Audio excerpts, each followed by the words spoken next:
en général, les Haredim vivent en autarcie et ils n'ont même pas des rapports cordiaux avec des juifs orthodoxes qui sont plus religieux que nous, les libéraux.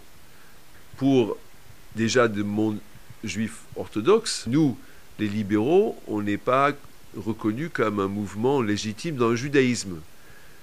Donc, à plus forte raison, je ne peux pas imaginer qu'un rabbin haredi ou un juif pratiquant haredi va nous reconnaître comme étant kasher, légitime. J'estime qu'on n'a pas besoin de juger.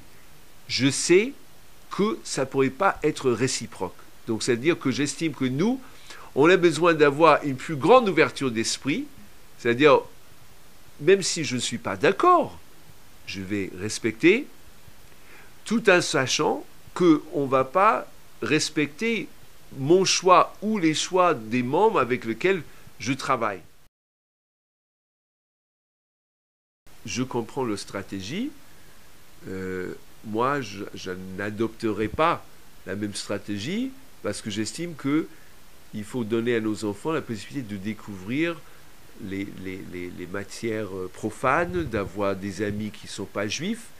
Et ce que je déplore, c'est qu'on trouve effectivement dans les milieux orthodoxes, surtout outre-orthodoxes très fermés, une méfiance vis-à-vis des non-juifs. Un peu de tout, hein. Je pense que c'est l'antisémitisme, voilà, nos valeurs ne sont pas les mêmes, c'est la peur de l'assimilation, le mariage mixte. Dans le monde orthodoxe, la femme, elle a surtout des responsabilités à la maison. Elle doit s'occuper des enfants. Elle doit connaître les règles de la cacheroute. Elle doit connaître les règles qui concernent la pureté familiale.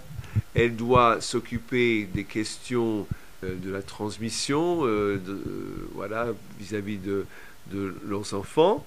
Et donc, elles sont des reines du foyer et les hommes ont plus d'importance dehors. C'est quelque chose de terrible. Il y a une pauvreté énorme,